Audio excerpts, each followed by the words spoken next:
Rupam Sagrajatam Sahagunara Gunatandvitam Tam Sajivam Sadvaitam Savadutam Parijana Sahitam Krishna Chaitanya Devam Shri Radha Krishna Padam Sahaguna Lalita Shri Vishaka Nivitam Sa Nama Om Vishnu Padaya Krishna Prestaya Bhutale Shrimati Bhakti Vedanta Swami Niti Namini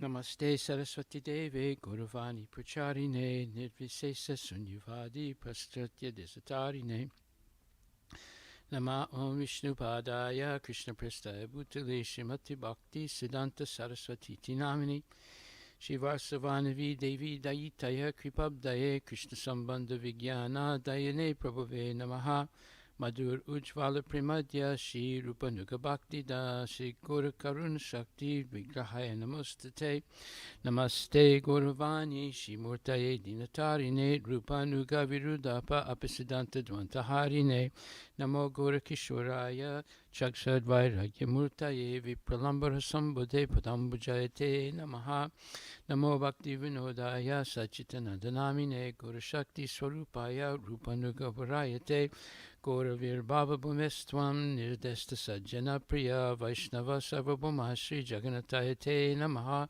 Vanchakalpatarabhyascha Kripa Sindhubhyevacha Patittanam Pavanebhyo Vaishnavebhyo Namo Namaha Namo Mahavadanyaya Krishna Prema Padayate Krishna Krishna Chaitanya Namne Gurujase Namaha Panchatattvatmakam Krishnam Bhakta Rupa Swarupakam Bhakta Avataram Bhaktakam Namami Bhakta Saktikam Hey Krishna Karuna Sindhu Dina Bandhu Jagapate Gopisha Gopika Kanta Radha Kanta Namastate Jayatam Suratur Pangur Mama Mandamatir Gati Matsarva Swapadam Bojo Radha Madana Mohano Divyad Vrindaranya Kalpa Drumadaha Shrimad Ratnagara Simhasanastito Shrimad Radha Shila Govinda Devo Prastali Bihi Sevyamano Smarami Shiman Rasa Rasaran Bivam Sivata Tatastita Karsan Venuswaner Gopir Gopinatak Striyestuna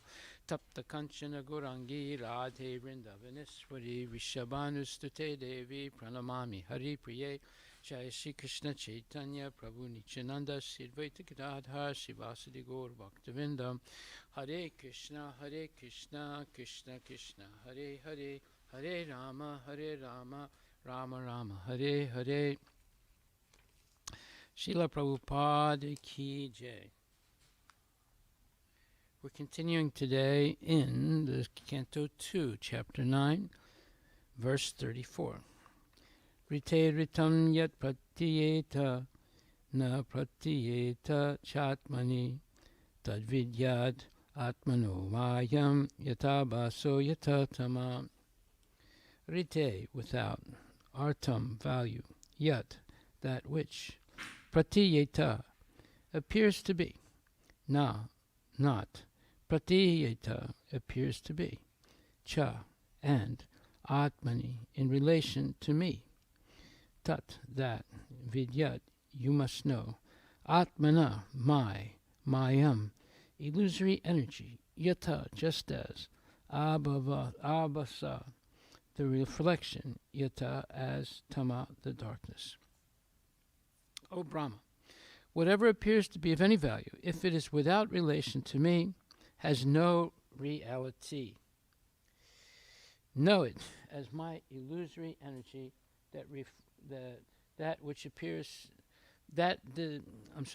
know it as my illusory energy, that reflection which appears to be in darkness. Srila Prabhupada Ki Jai. Okay, so we covered the first paragraph, second paragraph, third paragraph, fourth paragraph, and we're in the fifth paragraph. Persons with a poor fund of knowledge become illusioned, and therefore the so-called scientists, physiologists, empiric philosophers, etc., become dazzled by the glaring reflection of the sun, moon, electricity, etc., and deny the existence of the Supreme Lord, putting forth putting forward theories and different speculations about the creation, maintenance, and annihilation of everything material. The medical practitioner may deny the existence of the soul and the physiological bodily construction of an individual person, but he cannot give life to a dead body, even though all the mechanisms of the body exist even after death. The psychologist makes a serious study of the physiological conditions of the brain, as if the construction of the cerebral lump were the machine of the functioning mind. But in the dead body, the psychologist cannot bring back the function of the mind. These scientific studies of the cosmic manifestation or the bodily construction independent of the Supreme Lord are different reflective intellectual gymnastics only, but at the end they are all illusory, or they are all illusion and nothing more. All such advancement of science and knowledge in the present context of material civilization is but an action of the covering influence of the illusory energy. The illusory energy has two phases of existence, namely the covering influence and the throwing influence. By the throwing influence, the illusory energy throws the living entities into the darkness of ignorance, and by the covering influence, she covers the eyes of man with a poor fund of knowledge about the existence of the Supreme Person, who enlightened the supreme individual living being, Brahma. The identity of Brahma with the Supreme Lord is never claimed herein, and therefore such a foolish claim by the man with a poor fund of knowledge is another display of the illusory energy of the Lord. The Lord says in the Bhagavad-Gita 16.18-20 that demoniac persons who deny the existence of the Lord are thrown more and more into the darkness of ignorance, and thus such demoniac persons transmigrate life after life without any knowledge of the Supreme Personality of Godhead. The sane man, however, is enlightened in the disciplic succession from Brahmaji, who was personally instructed by the Lord, or in the disciplic succession from Arjuna, who was personally instructed by the Lord in the Bhagavad-Gita. He accepts this statement of the Lord. Aham sarvasya prabhava, matak sarvam pavartate, iti matva bhajanti mam, buddhabhava samanvitaha. The Lord is the original source of all emanations, and everything that is created, maintained, and annihilated exists by the energy of the Lord.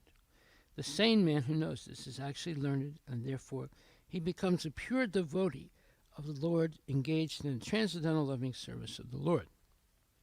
Now, this is a typical example of an alternate translation of this verse. Let's read it in the Bhagavad-Gita, the 10th chapter, and it's the first of the 4 nutshell verses, and it is 10th chapter, 8th verse.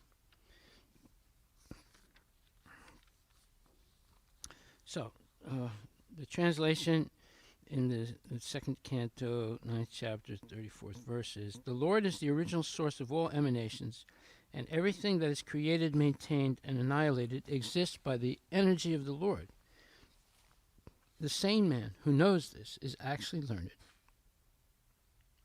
and therefore he becomes a pure devotee of the Lord, engaged in the transcendental loving service of the Lord.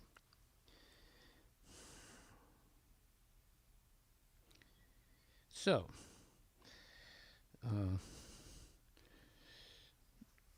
this is second chapter.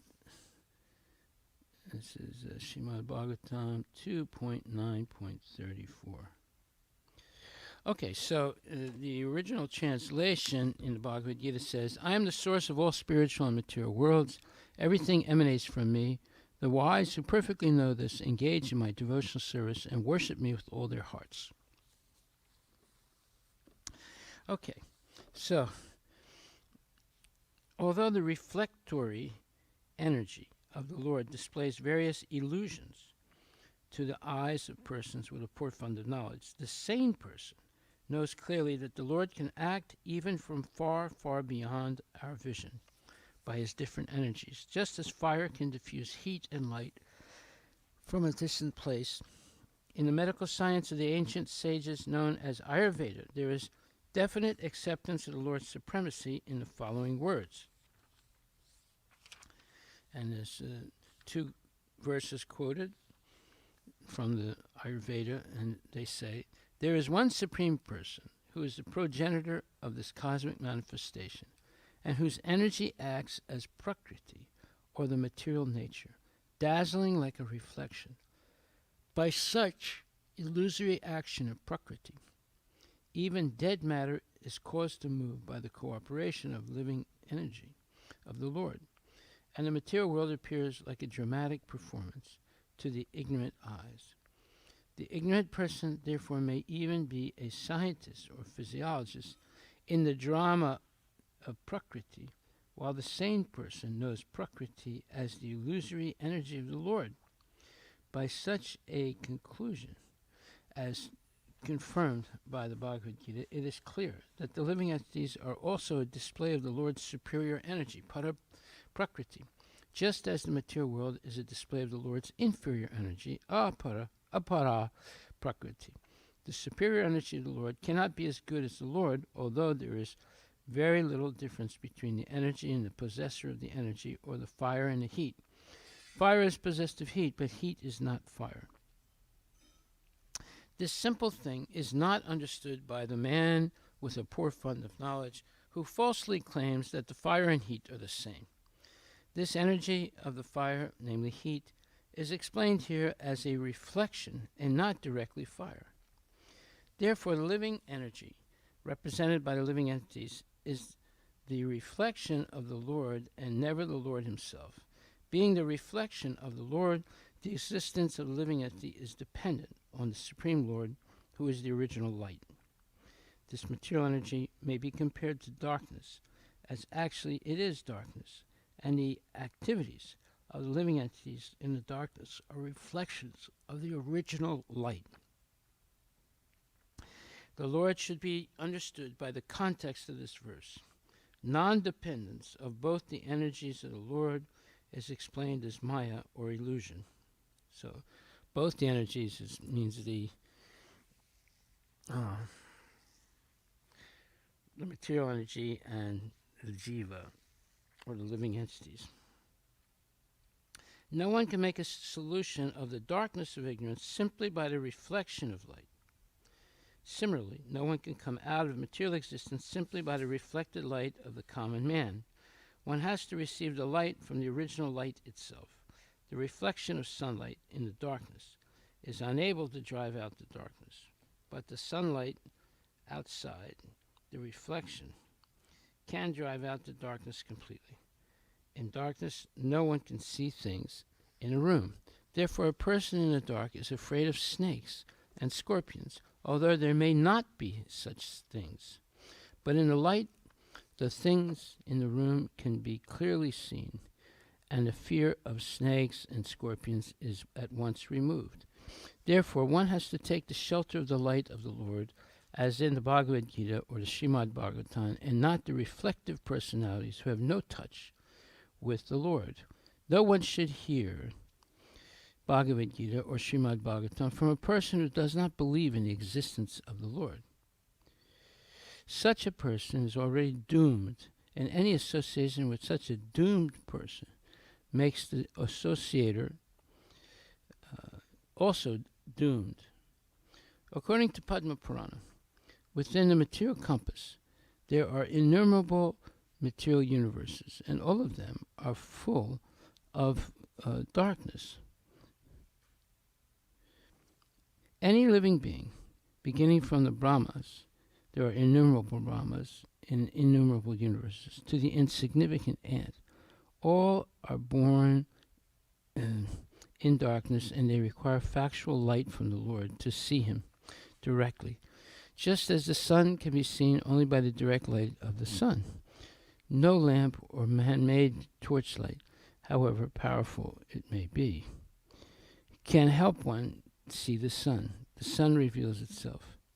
Therefore, the action of different energies of the Lord, or the personality of Godhead himself, can be realized by the light manifested by the causeless mercy of the Lord. The impersonalists say that God cannot be seen. God can be seen by the light of God, and and not by man-made speculations. Here, the light is specifically mentioned as vidyat, which is an order by the Supreme Brahma. This direct order of the Lord is a manifestation of his internal energy, and this particular energy is the means of seeing the Lord face to face. Not only Brahma, but anyone who may be graced by the Lord to see such merciful direct internal energy can also realize the personality of Godhead without any mental speculation. Jai Srila Prabhupada Ki Jai. So this is very interesting that even in the Ayurveda, which is part of the fourth Veda, there's the Rig Veda, Samaveda, and Yajurveda, and Atharva Veda. So the Ayurvedic knowledge is in the Atharva Veda, the fourth Veda. In this verse, Jagat Yonir Anitchasya Chid Anandaika Rupina Pumso Sti Prakritir Nitya Pratichayeva Bas Vata Asitanapi Chaitanya Yogena Paramatmana Akarod Vishwam Akilam Anityam Nataka Kakritim. So, there is one Supreme Person who is the progenitor of this cosmic manifestation and whose energy acts as Prakriti, or the material nature, dazzling like a reflection. By such illusory action of Prakriti, even dead matter is caused to move by the cooperation of the living entity of the Lord. And the material matter appears like a dramatic performance to the ignorant eyes. So, the ignorant person, therefore, may even be a scientist or physiologist in the drama of Prakriti, while the sane person knows Prakriti as the illusory energy of the Lord. By such a conclusion, as confirmed by the Bhagavad-Gita, it is clear that the living entities are also a display of the Lord's superior energy, Para-Prakriti, just as the material world is a display of the Lord's inferior energy, Apara-Prakriti. The superior energy of the Lord cannot be as good as the Lord, although there is very little difference between the energy and the possessor of the energy. So, the concept of Achintya Abheda Tattva is very important. It's essential for understanding Krishna consciousness. And the Mayavadis cancel it, the atheists cancel it, and come up with their own speculative theories. Therefore, Prabhupada goes at great lengths to help us understand Achintya Abheda Tattva, Lord Chaitanya's tattva, or truthful explanation of the nature of existence in the material and spiritual world, and the qualities. At all times, there are simultaneously and inconceivably one and different. It doesn't just apply to Krishna. Everywhere in nature we see this. Achintya Abheda Tattva. So, the original light, let's talk about that. Prabhupada says, the material energy may be compared to darkness, as actually it is darkness, and the activities of the living entities in the darkness are reflections of the original light.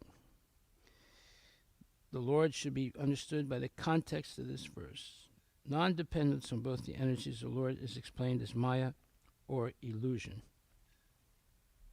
Now, this is a very profound statement, and it requires a little bit of explanation, although it's self-evident. But when it says that, therefore, the living energy represented by the living entities is the reflection of the Lord, and never the Lord himself. And then it says, being the reflection of the Lord, the existence of the living entity is dependent on the Supreme Lord, who is the original light. Okay, so even Einstein was very interested in light. He came up with his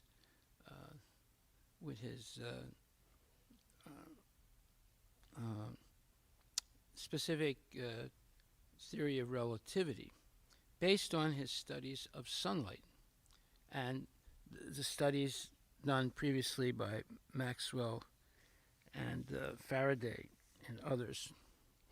So he was fascinated by light. Why? Because the light of the sun is supplying energy all through the universe by which life is sustained. Now, what is the light of the sun? Well, at one point, scientists said that it was a wave energy. But Einstein came up with a different explanation of light. He said it's made of photons, or little like sparks of light. So he came closer to the truth. That is, what is the Brahma-Jyoti exactly?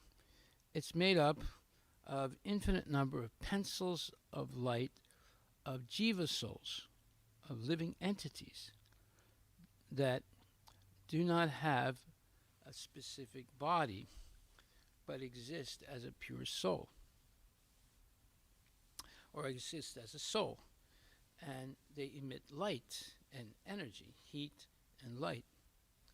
So this changes everything. It's not an impersonal thing, although it looks impersonal, because the jivas that are in the Brahma-Jyoti do not have physical bodies, but they do emit this heat and light. So this is a spiritual understanding. And then that light comes into the material universe and is reflected off of the sun. And that's how this universe is lit up with light and heat. So therefore it says, the energy of fire, namely heat, is explained here as a reflection and not directly fire. Therefore the living energy, represented by the living entities, is the reflection of the Lord, and never the Lord himself. Being the reflection of the Lord, the existence of living entity is dependent on the Supreme Lord, who is the original light. This material energy, on the other hand, may be compared to darkness, as actually it is darkness, and the activities of the living entities in the darkness are reflections of the original light. Okay, so you have these two energies now. One is spiritual and one is material. One is full of light and heat, and it's maintaining the universe, and the other is full of darkness. One is conscious and the other is not conscious. So then Prabhupada says, being the reflection of the Lord, the existence of living entities is dependent on the Supreme Lord, who is the original light. All the jivas are coming from Krishna, just like, so Krishna has different energies. He has his internal energy, and the jivas, you and me, are part of that internal energy. And then he has his external energy, and that is the material energy. So when the living entities are in the material world, it doesn't mean that we have turned material. It just means that we're given a body that is material, and it covers our soul, which is spiritual. And the light is manifested as consciousness in this body. And as soon as the soul leaves the body, that consciousness or that light of heat and energy disappears. and then the body disintegrates. So being the reflection of the Lord, the existence of living entity is dependent on the Supreme Lord, who is the original light. So we are completely dependent on Krishna. And Krishna is the cause, and we are an effect. But being part and parcel of Krishna, that means that he is the cause and the effect, because we are part and parcel of Krishna. We're not independent of him. And we're always dependent on him. He is supplying us food, water, sunlight, and everything that we need for our existence in this material body, in the material world. Although our soul is eternal, the body is temporary, so we need maintenance for that body. All that is supplied by the Lord. Non-dependence on both the energies of the Lord is explained as Maya, or illusion. So, if we cancel Krishna, who is the source of everything, and claim that we are completely independent, we don't depend on the spiritual energy, we don't depend on the material energy either. We are trying to control the material energy. So, therefore, we fall into a state of illusion, because it's never true that we are independent of Krishna. And it's a very interesting thing explained in the explanation of the Hare Krishna mantra, Maha Mantra. It says that as living spiritual souls, we are all originally Krishna conscious entities. That means we're originally with Krishna. We came from the spiritual world. But due to our association with matter from time immemorial, our consciousness is now polluted by the material atmosphere. That is a fact. The material atmosphere in which we are now living is called Maya, or illusion. Maya means that which is not. And what is this illusion? The illusion is that we are all trying to be lords of material nature, while actually we are under the grip of our stringent laws. Now that should make us think very, very, let's say, seriously. Look what this says. The illusion that we're all suffering, all of us, is that we are all trying to be lords of material nature, while actually we are under the grip of our stringent laws. Now, how do we know if this applies to us? Because we are supposed to be devotees who are chanting, and but we have to look at our children to understand this, and at ourselves also. So, if we are actually Krishna conscious, then there is a responsibility. That responsibility is explained in the 9th chapter, 13th verse of Bhagavad-Gita, which says, 13th and 14th verse, Mahatmanas tumam partha daivim pakritim asritaha bhajanti ananya manaso kyatva buddhatim avyayam.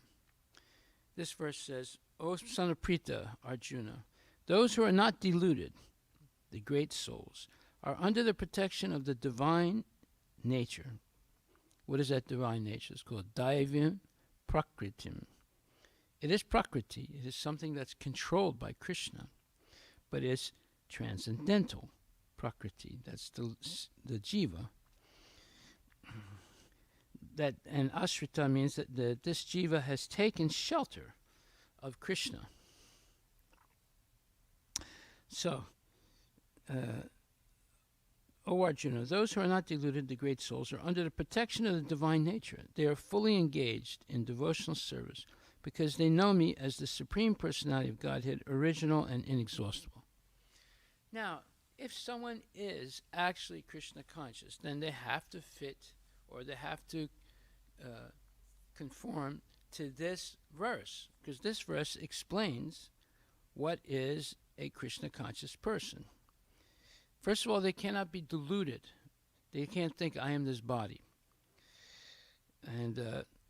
And secondly, they are protected by Krishna himself. or the Daivim Prakritim, by the divine nature of the Lord. And number 3, they're fully engaged in devotional service because they know that Krishna is the Supreme Personality of Godhead, original and inexhaustible, or eternal. So this describes the devotee, and therefore this has to be taught to our children. We have to understand it first, and then we have to teach it to our children. In the purport, Prabhupada says, in this verse, the description of the Mahatma means a liberated soul, a real Mahatma, not the phone, the great souls, the genuine devotees. In this verse, the description of the Mahatma is clearly given. The first sign of the Mahatma is that he is already situated in the divine nature. How is that? Well, because he's always engaged in devotional service. He does not deviate. There's no vacation. There's no downtime. The devotee lives according to a strict and steady life cycle. That is, going to bed early, waking up early, chanting his rounds, coming to Mangal Arati, hearing class, doing all kinds of services, even deity service, Tulsi Arati, and so forth. So every minute of the day and every day of the year is planned out to be engaged in devotional service. That is a devotee, a Mahatma, or number 1 level of a devotee. And how is this affected? It says, he's situated in divine nature. He is not under the control of material nature. And how is this affected? How is it that he is not under the control of the material nature? That is explained in the 7th chapter. One who surrenders unto the Supreme Personality of Godhead, Sri Krishna, at once becomes freed from the control of material nature. That is the qualification. So that is 7th verse, 7th chapter, 14th verse, which says,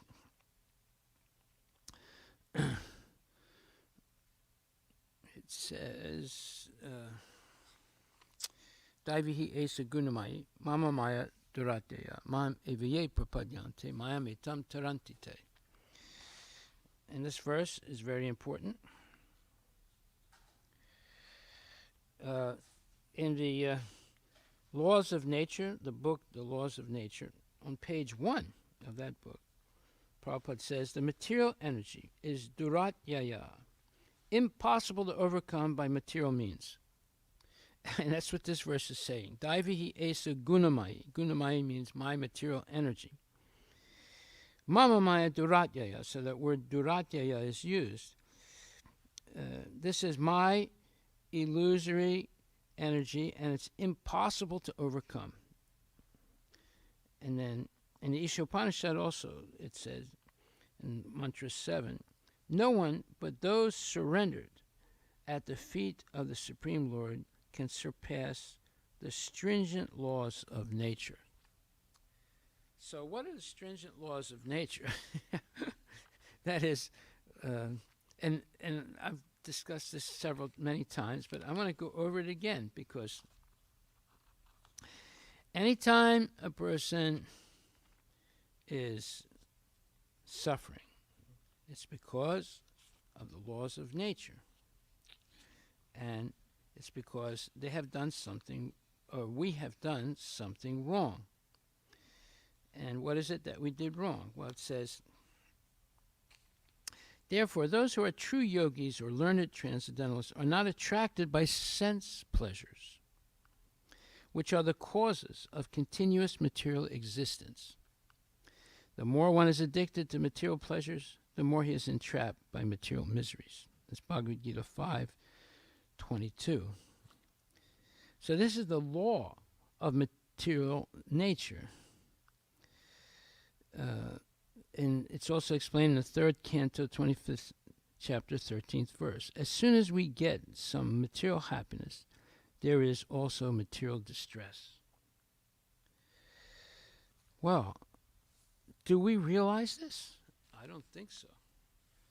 I don't think so at all. Like going on vacations and then coming back and getting sick and then spreading that sickness to others, that is because why does one go on a vacation? They go on a vacation to enjoy themselves, to rest, to not be overwhelmed by the schedule of Krishna consciousness, for example, right? Or because they're working hard and they want to take a break or whatever. But it's all about having a rest from a certain, let's say, schedule in a certain place and going to some other place where there's another schedule that's more relaxed and more fun or whatever. Well, that may be okay for materialists, but not for devotees. Because a devotee, according to the definition that we read, Mahatma tumam partha daivim pakritim asritaha bhajanti ananya manaso gyatva bhutadam aviyam. And then satatam kirtayantamam jatantascha dhritarata namasyantascha mam bhakta nitya yukta upasate. The devotee is nitya yukta upasate. The devotee is perpetually engaged in worshiping the Lord. He doesn't let up. And not 1 minute or 1 second is wasted in his or her life. So when devotees take vacations, okay, let's say someone says, well, wait a minute, you're misinterpreting it. Our vacation is we're going to go on parikrama in India with devotees. Okay, that's a valid, not vacation, but it's a valid activity. It's based on Krishna consciousness. But just a pure vacation, that's different.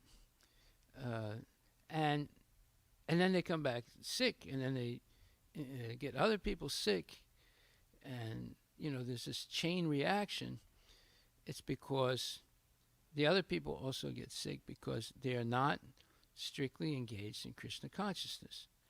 So this is something that we should think about. We should talk about it. Now, someone might say, oh, you're being unfair. Okay, you can say that.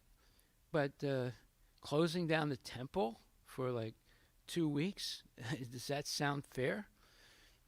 That's never been done before in my experience. I've been here almost 30 years now. It never happened before.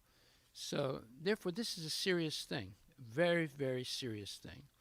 That if we're going to be devotees, we're going to have to follow what's explained here. Mahatma tumam partha and satatam kirtayantamam.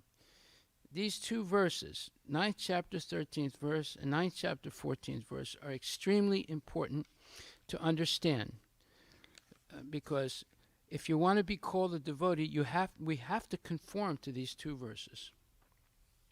Otherwise, we are something lesser than a real devotee. And because of that, we're going to end up violating some laws of material nature, and we're going to suffer as soon as we violate the laws of material nature. And we're going to make other people suffer. Other people who have that same laxity of following schedule. Like every day, the temple should be, in normal times, the temple should be full of people for the Mangal Arati. And everyone should be able to wake up early and chant their rounds, and also come to Mangal Arati and hear the class, take a little prasadam, and then go. And then come back again at night, for at least to see the deities and maybe do some service. This should be the life of a devotee, not just for the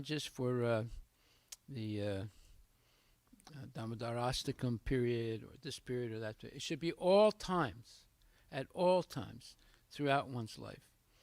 This rigid adherence to the schedule of Krishna consciousness is what makes a person a devotee and what keeps a person a devotee. And unless we understand that, we're going to always have ups and downs. And this is a real down. Having to close the temple for 2 weeks or more That is something extraordinary. Although I've been here almost 30 years, I never saw this before.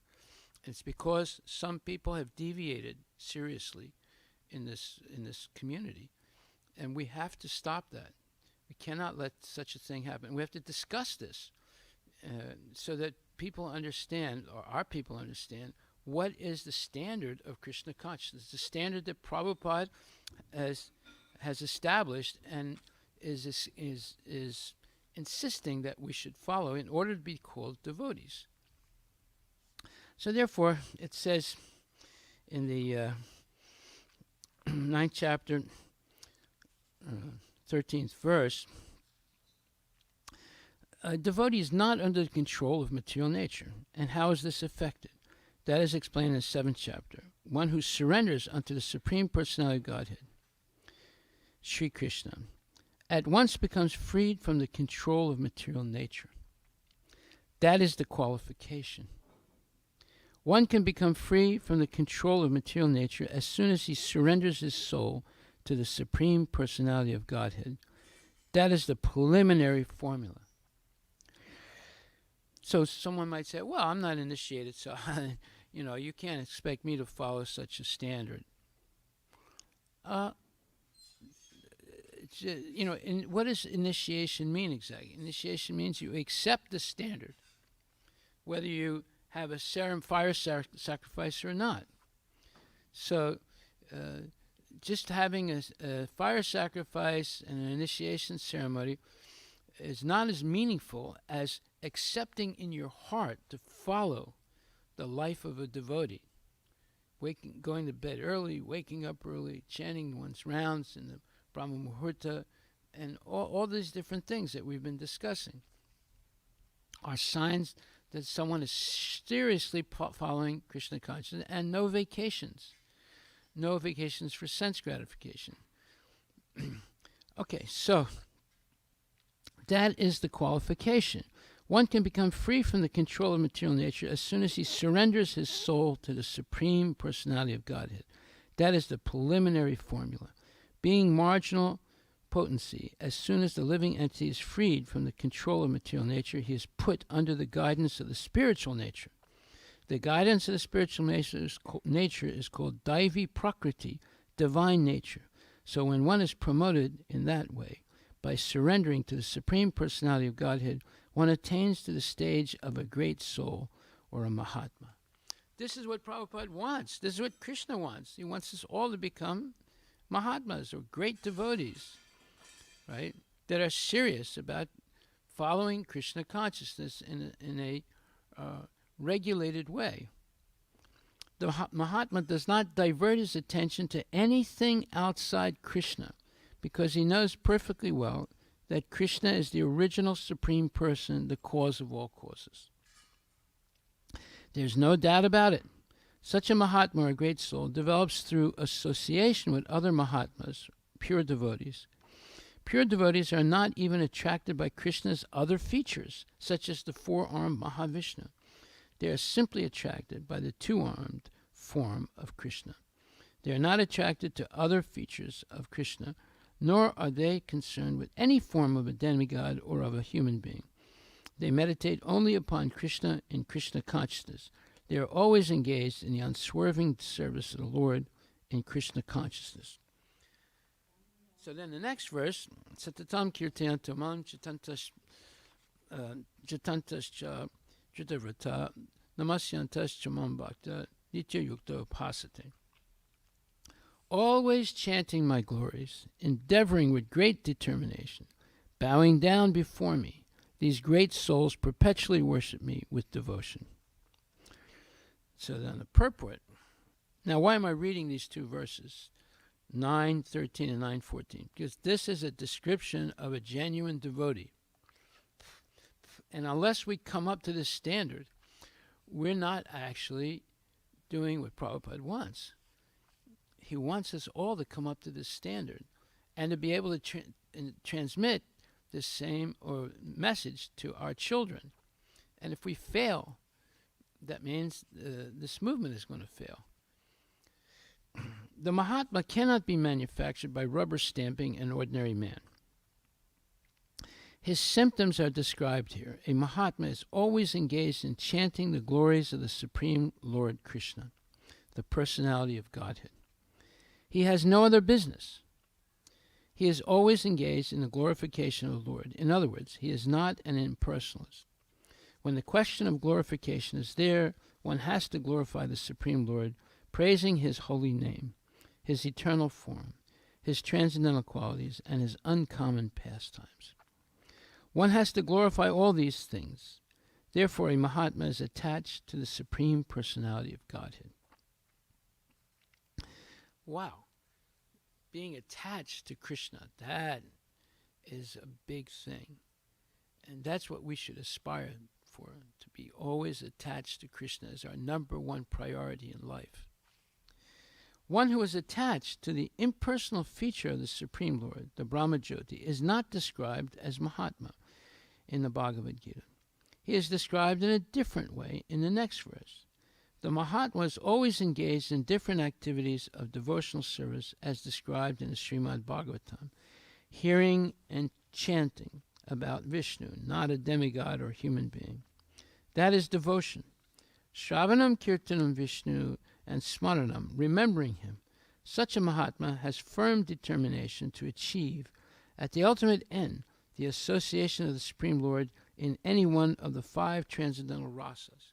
To achieve that success, he engages all activities, mental, bodily, and vocal, everything in the service of the Supreme Lord, Sri Krishna. That is called full Krishna consciousness. That's what Prabhupada wants. That's what Krishna wants.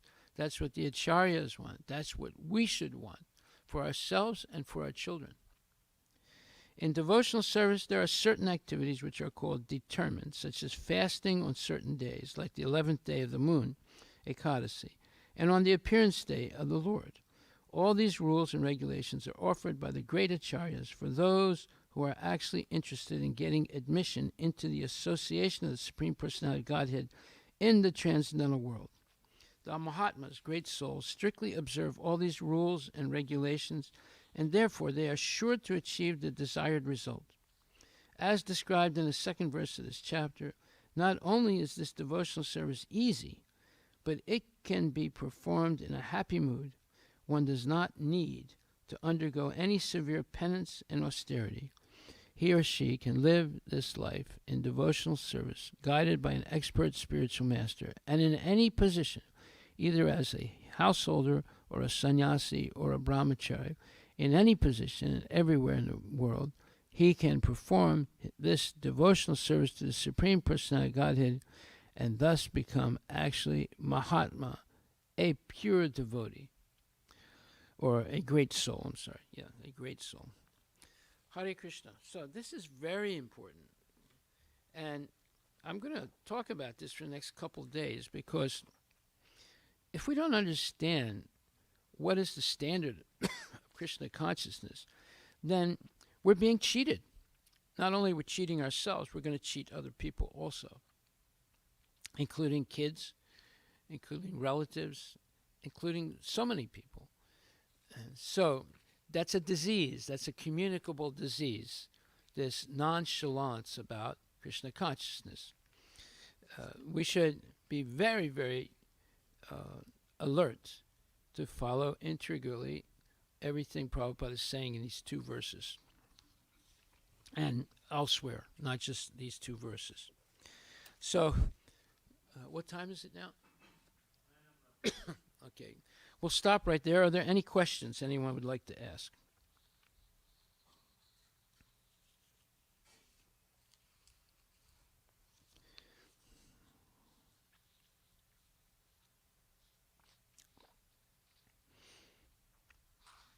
I do have one question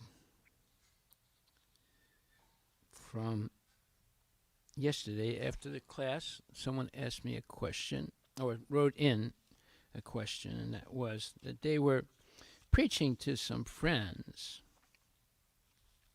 and they seemed to have a problem. The problem is, how can they explain the truth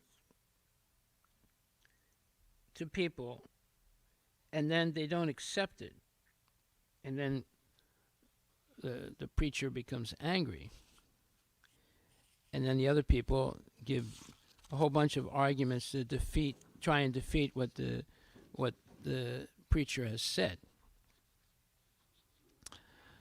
So so the question is several dimensions to the question. One is, how can you preach to people who don't accept what you say, and then you get angry because they don't accept?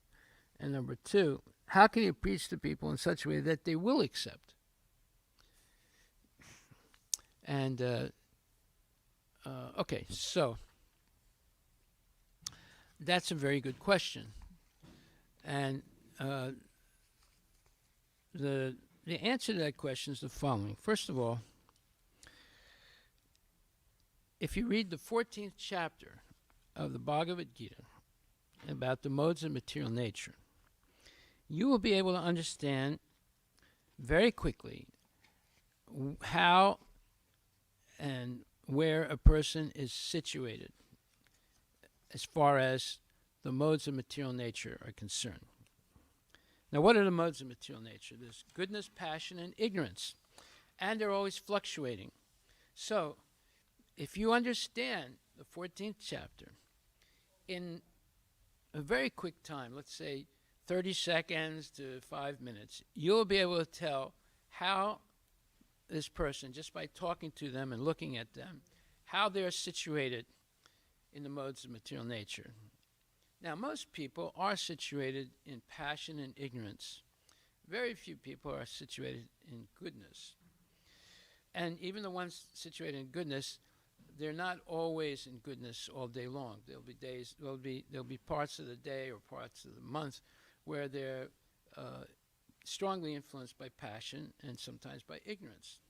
So, once you can discern, and if you have carefully read the 14th chapter, it'll be very quick. You'll be able to see how this person that you're talking to is situated. It depends on how they eat, how they speak, what examples they give, and what they're talking about. People reveal who they are by talking. And so an expert preacher will engage a person first in talking before they actually begin to try and preach to them. Because the more they get the other person to talk, the more they can understand about them. Because people reveal who they are by speaking. And also their body gestures and the examples that they use when they speak and the words they use and all these things will help the devotee understand. So if you understand that this person is mostly situated in passion and ignorance, and then is it more passion than ignorance, or is it more ignorance than passion? That also has to be understood. So at that point, you have to be very careful what you say, because they're not very accepting of God. They're overwhelmed by the material conception of life. Now, yesterday we started discussing a little more in detail what is this material conception of life. But in general, it's that there is no God, and that the purpose of life is sense gratification, and they don't believe in the laws of karma, and they don't believe that there's a God who punishes and rewards. They don't even believe there's a God, and they don't believe there's the laws of karma, and they believe that this world can belong to them, or some part of it can belong to them. They can own property, own things, and they are seeking happiness through materialism, and they don't believe that there's a spiritual world, and they believe that at death everything is over. So these are some of the major things. There's a lot more things in the material conception of life, but these are major things. So when you encounter a person like that, who is mostly in passion and sometimes in clear-cut ignorance, then how can you preach to them? Okay? Well, you begin by saying things that they agree with. So I just went through a whole bunch of things that they don't agree with. Now, how can you get them to agree to something? Well, for example, you could say, you could explain the verse, 2nd chapter, 62nd, 63rd verse. While contemplating the objects of the senses, one may develop attachment, and when attachment increases, there is lust, and when lust is, or excessive desire to have something, is frustrated, there's anger, and when there's anger, there's illusion, and when there's illusion, there's the loss of memory, and when there's loss of memory, one no longer discriminates between right and wrong. One falls down into the modes of material, in the whirlpool of material life. So, that is, after lust, there's anger, and then after anger, there's bewilderment.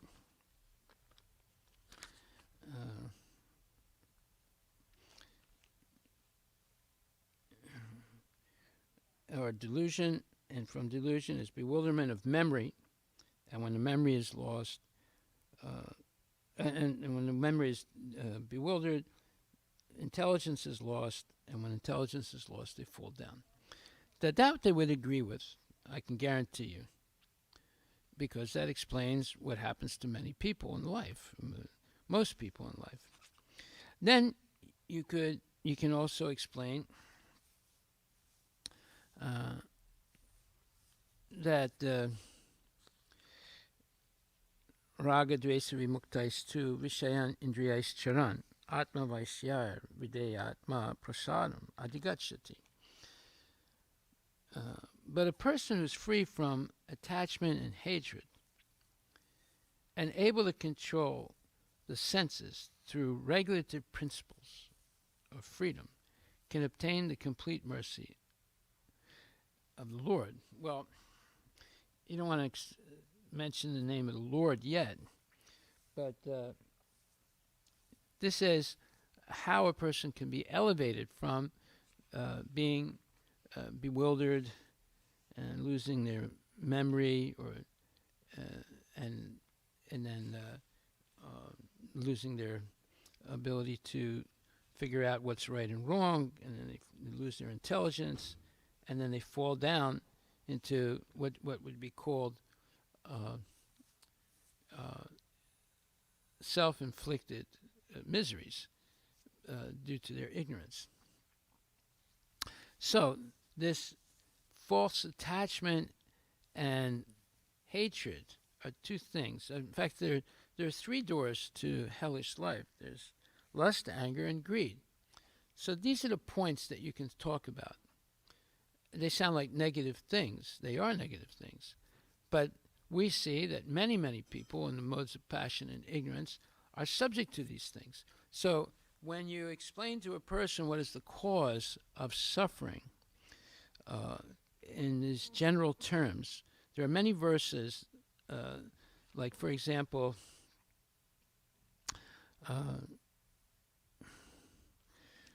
there's a very nice verse in the 5th chapter also.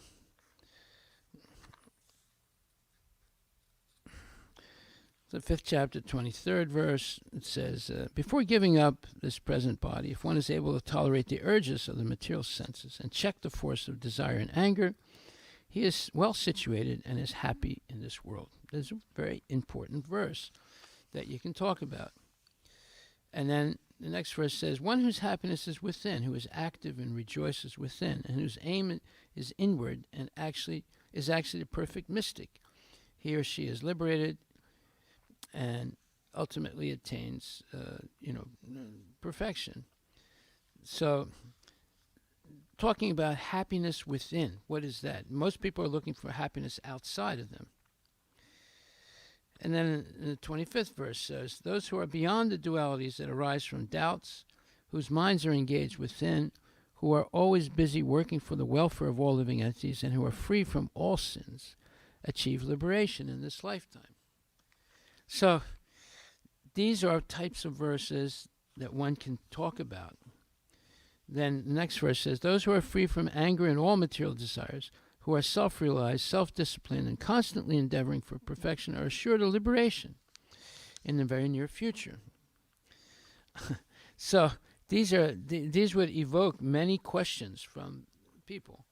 And as you pique their interest and they start asking you questions, they're going to actually look at you and try and figure out whether you are like this or not. And they will test you, like saying something that might get you angry, but you don't get angry. And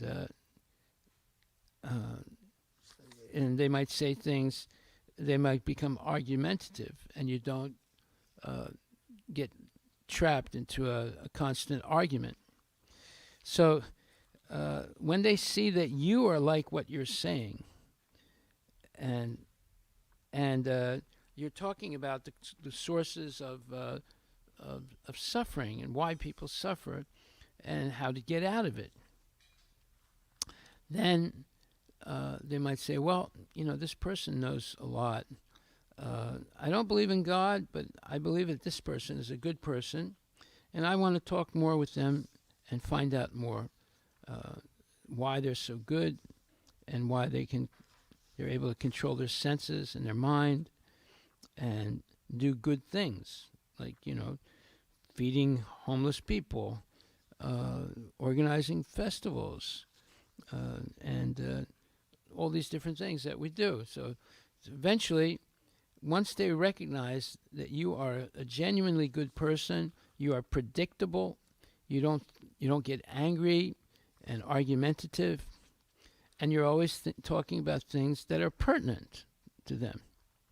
So then, your example, your self-control, your compassion, your friendliness, this will influence a person to hear from you and trust you. And so you begin by talking about things that they're able to accept, not things that that they won't accept due to their situation and the modes of material nature. Okay, so that is the beginning explanation of this question. Are there any other questions? Okay, so we'll continue tomorrow. Thank you very much.